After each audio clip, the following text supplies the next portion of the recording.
sosial media kita nih. Ya. Banyak yang mengklaim, mohon maaf saya Ustadz ya. Iya, nggak apa-apa. Banyak yang bilang Ustadz Yusuf Mansur ini adalah bandar syariah katanya Ustadz. Karena ajakan-ajakan Ustadz Yusuf itu buat ngepom-pom saham biar harganya naik. Gimana tanggapan Ustadz tentang yang bilang kayak gini Ustadz? Iya, nggak apa-apa, namanya tanggapan orang kan. Iya. Gue pernah dapat yang lebih nyakitin dari tanggapan itu kok gitu kan. Yusuf Mansur penjahat, Yusuf Mansur.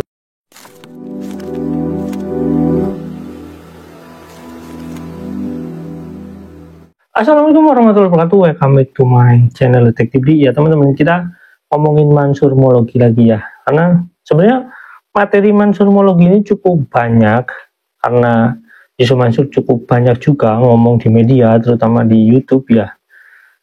Karena kalau dia ngomong langsung di media, di secara publis gitu ya, Yusuf Mansur ini kan sering ditertawakan sebenarnya. Ngomongin ormas sering ditertawakan. Ngomongin banyak hal sering ditertawakan oleh ya banyak orang, banyak ahli, karena Yusuf Mansur bukan ahli. Nah, kita masih ngebahas tentang mansurmologi. Ini ada sebuah lanjutannya, sebuah obrolan Yusuf Mansur tentang analogi dia mengenai sebuah situasi, terus mengenai sebuah saham dan lain-lain. Teman-teman bisa lihat dulu videonya, yuk check it out. Niat lo apa sih gitu? Niat lo apa gitu? Makanya kan saya bilang kan, salah satu rumusan yang saya pegang, satu tadi bicara soal fundamental. Fundamental perusahaannya apa? Seperti gimana? Dulu ketika bom Bali rame-rame, orang meninggalkan Bali. Ingat gak? Ketika bom Bali, orang meninggalkan Bali. Itu kan salah keputusannya. Kenapa? Karena itu bukan hal yang fundamental. Hal yang fundamental adalah Bali itu pulau dewata. Pulau yang pariwisatanya nggak bakal mati, insya Allah dengan izin Allah. Justru pada saat begitu, ya ini kesempatan Anda datang, bukan Anda malah, jangan, bu salah. Karena bicara fundamental sama nggak fundamental, kita bicaranya memang bukan main minggu, bukan main bulan. Sekali lagi saya bilang, bisa jadi take years, gitu loh. Bisa jadi setengah tahun, 1 tahun, you mesti sabar gitu loh. Mesti sabar gitu. Nah, ketika kita bicara prinsip tentang fundamentalnya sebuah perusahaan layak dan tidak, kemudian kita beli sahamnya, maka nggak akan dikenal permainan saham jangka pendek gitu. Terus yang kedua ya, tadi soal fundamental kan gitu. Terus kemudian yang kedua, prinsip saya dengan ya kalau boleh dibungkus misalkan dengan mansurmologi, prinsip yang kedua adalah belilah saham yang banyak mengandung hajat orang banyak. Belilah saham yang mengandung hajat hidup orang banyak. Iya bos. Paling enggak kita bisa titip ini menjadi doa kita. Ini bisa menjadi dukungan kita untuk perusahaan tersebut. Ngurusin air, ngurusin industri, ngurusin kemudian jalanan, ngurusin kemudian mineral, ya, pertambangan, ngurusin kemudian hal-hal yang kira-kira memang menyangkut hajat orang banyak. Kenapa? Di situ ada keberkahan, bos. Di situ ada keberkahan.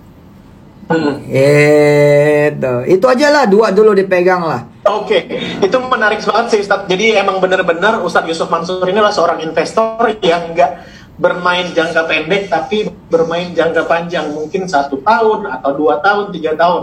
Terus pesan dari Ustadz Yusuf Mansur berikutnya adalah, belilah saham-saham yang menguasai hajat hidup orang banyak, jadi kita bisa didoakan orang lain juga. Yes. Itu menarik sekali Ustadz. Itu baru. Nah, ini Ustadz, ini salah satu yang banyak masuk di sosial media kita nih. Banyak yang mengklaim, mohon maaf saya Ustadz ya. Iya, nggak apa-apa. Banyak yang bilang Ustadz Yusuf Mansur ini adalah bandar syariah katanya Ustadz. Karena ajakan-ajakan Ustadz Yusuf itu buat ngepom-pom saham biar harganya naik. Gimana tanggapan Ustadz tentang yang bilang kayak gini Ustadz?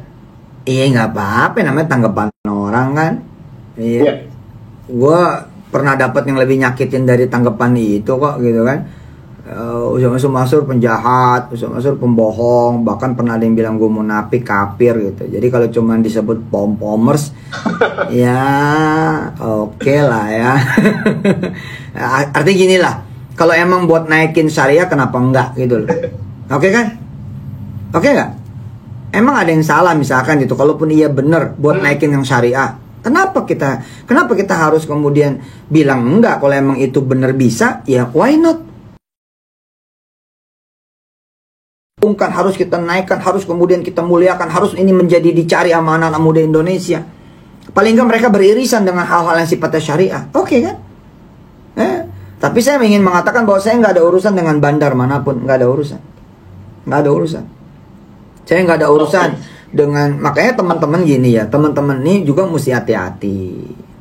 Gitu. Setiap saham ini gue kasih tahu buat yang pemula-pemula, semua saham itu nanti punya fair value. Ini kosakata nih datang dari seorang ustadz, ya. Setiap saham itu punya fair value. Nah, bila fair value-nya ini udah kejauhan, kita patut curiga bahwa ada sesuatu yang terjadi. Nah, sesuatu yang terjadi ini bisa ada dua. Bisa memang blessing banget, gitu ya. Blessing banget. Atau ini kerjaan bandar nih, dia belum narik gitu loh. Nanti ketika dia narik, maka dia balik ke harga fair value yang disebut dengan par gitu. Parnya ini sekian gitu. Nah, buat teman-teman hati-hati gitu. Ya, nggak tahu nih ilmu salah apa kagak nih Ustadz ngomong begini. Oke, itu teman-teman video ini. Nah, teman-teman, kita fokus pada apa ya, pernyataan Yusuf Mansur mengenai tentang ya tidak mengapa dia disebut sebagai bandar syariah. Nah, intinya Yusuf Mansur itu nggak akan peduli dengan apapun yang masyarakat omongkan atau masyarakat bicarakan atau fakta-fakta yang terjadi di masyarakat gitu, bahwasanya masyarakat itu banyak yang dirugikan atas ya perilaku dia, atas inisiatif-inisiatif dia dalam bidang ekonomi yang mengatasnamakan tanda kutip agama dan umat gitu ya.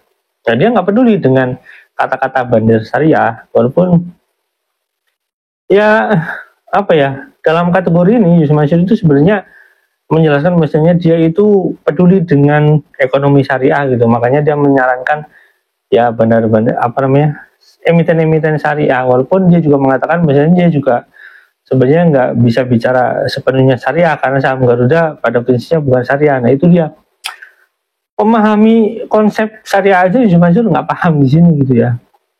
Kenapa saya katakan memahami konsep syariah nggak paham?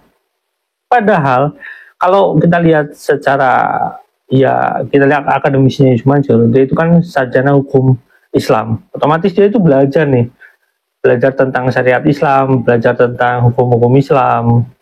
Ini syariat dengan hukum sama ya. Cuma dalam bidang syariat Islam yang sering diketahui masyarakat itu kan kayak bagaimana dia berbicara tentang syariat-syariat untuk ya menikah atau apa dan lain-lain gitu. Tapi kalau misalkan lebih spesifik lagi, itu kalau hukum Islam itu HI itu untuk jurusan sana itu dia itu juga belajar tentang ekonomi Islam, tentang ekonomi syariat Islam. Itu belajar lebih detail lagi.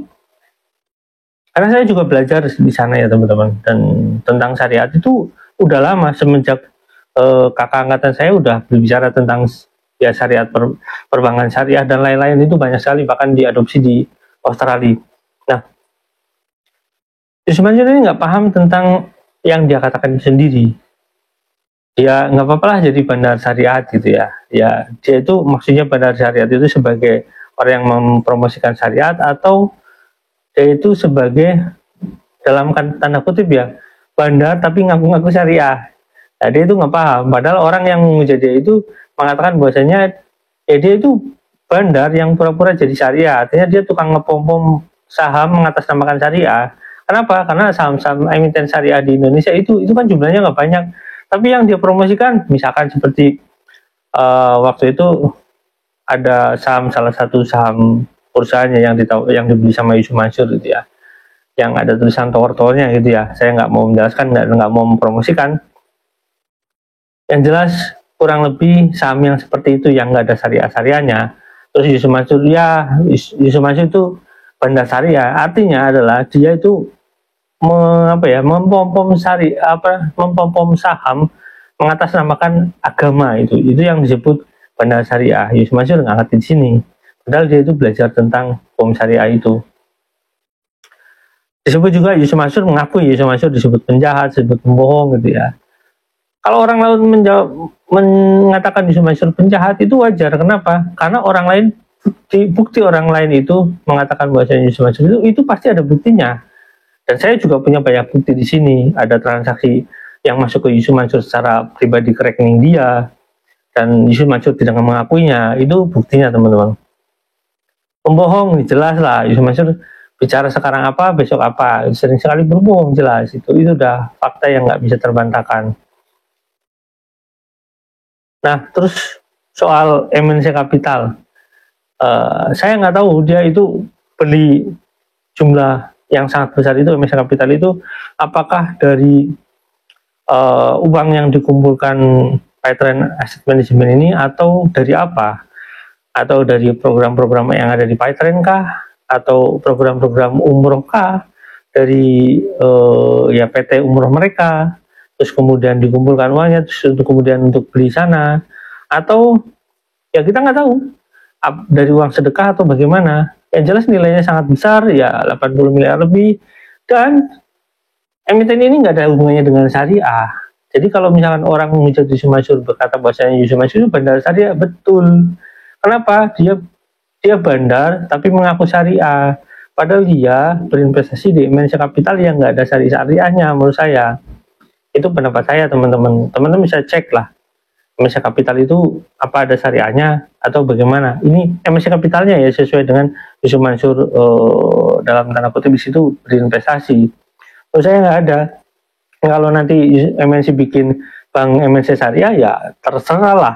Tapi kan kita tahu bahwasanya bank syariah pun apakah sesuai dengan hukum syariah ya masih banyak dipertanyakan gitu ya. Orang cuma akadnya aja yang dikatakan sebagai syariah. Ya begitulah teman-teman. Wassalamualaikum warahmatullahi wabarakatuh. Bye.